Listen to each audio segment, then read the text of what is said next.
नमस्कार दोस्तों, आप सभी का भक्ति स्पेशल चैनल पर स्वागत है।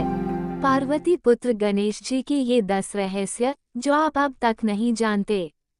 पार्वती शिव पुत्र गजानन भगवान गणेश के बारे में यूं तो पुराणों में कई रहस्यों का उल्लेख मिलता है। गणपति जी के उन्हीं रहस्यों में से जानिए प्रमुख 10 रहस्य।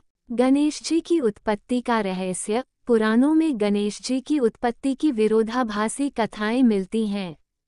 भाद्रपद शुक्ल चतुर्थी को मध्याह्न के समय गणेश जी का जन्म हुआ था। एक कथा के अनुसार शनि की दृष्टि पड़ने से शिशु गणेश का सिर जलकर भस्म हो गया। इस पर ही पार्वती सती नहीं से ब्रह्मा ने कहा, जिसका सिर सर्वप्रथम मिले उसे गणेश के सिर पर लगा दो। पहला सिर हाथी के बच्चे का ही मिला। इस प्रकार गणेश गजानन बन गए। एक कथा के अनुसार गणेश जी को द्वार पर बिठाकर पार्वती जी स्नान करने लगी। इतने में शिव आए और पार्वती के भवन में प्रवेश करने लगे। गणेश जी ने जब उन्हें रोका तो क्रुद्ध शिव ने उनका सिर काट दिया।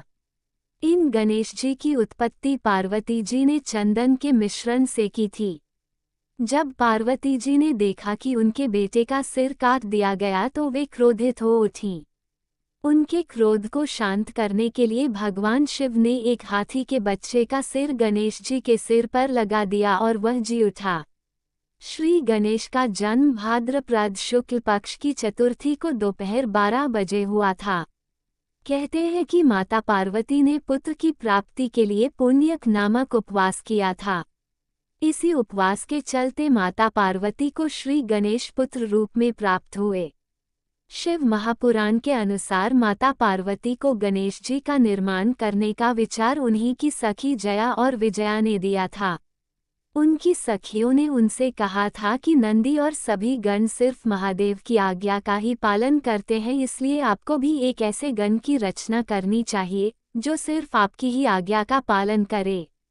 इस विचार से प्रभावित होकर माता पार्वती ने श्री गणेश की रचना अपने शरीर के मैल से की। 2. गणेश जी की पत्नी, पुत्र और पुत्री। गणेश जी की रिद्धि और सिद्धि नामक 2 पत्नियां हैं, जो प्रजापति विश्वकर्मा की पुत्रियां हैं। सिद्धि से क्षेम और रिद्धि से लाभ नाम के 2 पुत्र हुए। लोक परंपरा में इन्हें ही शुभ लाभ कहा जाता है। शास्त्रों में तुष्टि और पुष्टि को गणेश जी की बहुएं कहा गया है। गणेश जी के पोते आमोद और प्रमोद हैं। मान्यता के अनुसार गणेश जी की एक पुत्री भी है जिसका नाम संतोषी है। एक कथा के अनुसार भगवान गणेश जी अपनी बुआ से रक्षा सूत्र बंधवा रहे थे। इसके बाद गिफ्ट का लेन देन देखने के बाद गणेश जी के पुत्रों ने इस रस्म के बारे में पूछा। इस पर गणेश जी ने कहा कि यह धागा नहीं, एक सुरक्षा कवच है। ये रक्षा सूत्र आशीर्वाद और भाई बहन के प्रेम का प्रतीक है। ये सुनकर शुभ और लाभ ने कहा कि ऐसा है तो हमें भी एक बहन चाहिए। ये सुनकर भगवान गणेश ने अपनी शक्तियों से एक ज्योति उत्पन्न की और उनकी दोनों पत्नियों की आत्मशक्ति के साथ उसे सम्मिलित कर लिया। इस ज्योति ने कन्या का रूप धारण कर लिया और गणेश जी की पुत्री का जन्म हुआ, जिसका नाम संतोषी रखा गया। ये पुत्री माता संतोषी के नाम से विख्यात है। 3. गणेश जी के भाई बहन। गणेश जी के यूं तो कार्तिकेय ही एकमात्र भाई हैं जिन्हें सुब्रमण्यम, मुरुगन और स्कंद भी कहा जाता है। जब देवताओं में प्रथम होने की होड़ हुई तो कार्तिकेय धरती का चक्कर लगाकर जीत गए थे, लेकिन गणेश जी ने अपने माता पिता की परिक्रमा करके ही यह सिद्ध कर दिया था कि वे ही प्रथम हैं। कार्तिकेय के अलावा गणेश जी के अन्य भाइयों के नाम हैं सुकेश, जलंधर, अयप्पा और भूमा। उनकी एक बहन भी है। गणेश जी की बहन का नाम अशोक सुंदरी है। कहते हैं कि शिवपुत्र गणेश के भाई कार्तिकेय ने विवाह नहीं किया था। गणेश जी की पसंद जल तत्व के अधिपति गणेश जी का सिर हाथी का है। उनकी प्रिय वस्तु दूर्वा, लाल रंग के फूल, अस्त्र पाश और अंकुश, प्रिय भोजन बेसन और मोदक का लड्डू, केला आदि हैं। शिव महापुराण के अनुसार श्री गणेश को जो दूर्वा चढ़ाई जाती है वह जड़ रहित 4 अंगुल लंबी और 3 गांठों वाली होनी चाहिए। 4. गणेश जी प्रथम पूज्य देवता। सभी धर्मों में गणेश की किसी न किसी रूप में पूजा या उनका आह्वान किया ही जाता है। ज्योतिष शास्त्र के अनुसार गणेश जी को केतु के रूप में जाना जाता है। गणेश पूजा से बुध और केतु ग्रह का बुरा असर नहीं होता। प्रत्येक शुभ और मांगलिक कार्य में लाभ और शांति हेतु सबसे पहले गणेश स्तुति और पूजा ही की जाती है। ऐसा करने से किसी भी प्रकार के विघ्न नहीं आते हैं। शिव महापुराण के अनुसार जब भगवान शिव त्रिपुर का नाश करने जा रहे थे, तब आकाशवाणी हुई कि जब तक आप श्री गणेश का पूजन नहीं करेंगे, तब तक तीनों पुरों का संहार नहीं कर पाएंगे। तब भगवान शिव ने भद्रकाली को बुलाकर गजानन का पूजन किया और युद्ध में विजय प्राप्त की। 5. गणेश जी की महिमा। गणपति आदिदेव हैं जिन्होंने हर युग में अलग अवतार लिया। गणेश जी सतयुग में सिंह, त्रेता में मयूर, द्वापर में मूषक और कलिकाल में घोड़े पर सवार बताए जाते हैं। कहते हैं कि द्वापर युग में वे ऋषि पराशर के यहाँ गजमुख नाम से जन्मे थे। उनका वाहन मूषक था, जो कि अपने पूर्व जन्म में एक गंधर्व था। इस गंधर्व ने सौभरी ऋषि की पत्नी पर कुदृष्टि डाली थी, जिसके चलते इसको मूषक योनि में रहने का श्राप मिला था। इस मूषक का नाम डिंक है।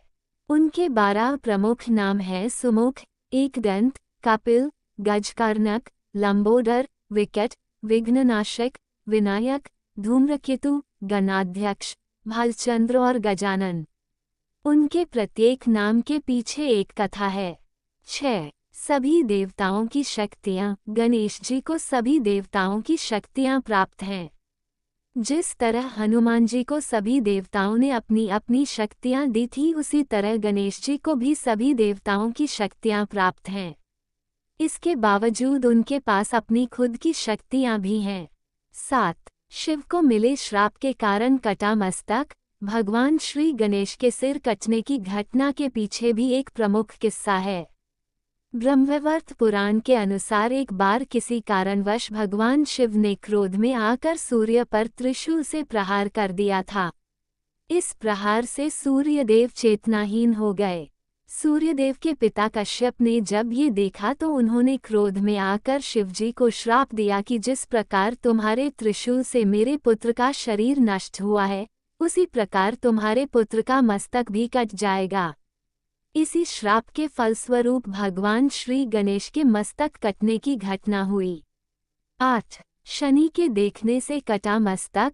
ब्रह्मवैवर्त पुराण के अनुसार जब सारे देवी देवता श्री गणेश को आशीर्वाद दे रहे थे, तब शनिदेव सिर नीचे किए खड़े थे। माता पार्वती द्वारा पूछने पर शनिदेव ने कहा कि मेरे द्वारा देखने पर आपके पुत्र का अहित हो सकता है। लेकिन जब माता पार्वती के कहने पर शनिदेव ने बालक को देखा, तो उसके कुछ समय बाद ही उनका सिर कटने की घटना घटी। 9. गणेश जी का रंग। शिवपुराण के अनुसार गणेश जी के शरीर का रंग लाल तथा हरा है। इसमें लाल रंग शक्ति और हरा रंग समृद्धि का प्रतीक माना जाता है। इसका आशय है कि जहाँ गणेश जी हैं, वहाँ शक्ति और समृद्धि दोनों का वास है। 10. प्रथम लेखक। गणेश जी को पौराणिक पत्रकार या लेखक भी कहा जाता है, क्योंकि उन्होंने ही महाभारत का लेखन किया था। इस ग्रंथ के रचयिता तो वेदव्यास थे, परंतु इसे लिखने का दायित्व गणेश जी को दिया गया। इसे लिखने के लिए गणेश जी ने शर्त रखी कि उनकी लेखनी बीच में न रुके। इसके लिए वेदव्यास ने उनसे कहा कि वे हर श्लोक को समझने के बाद ही लिखें। श्लोक का अर्थ समझने में गणेश जी को थोड़ा समय लगता था और उसी दौरान वेदव्यास जी अपने कुछ जरूरी कार्य पूर्ण कर लेते थे। अगर आपको हमारी वीडियो अच्छी लगी हो तो लाइक, शेयर और सब्सक्राइब करें। धन्यवाद।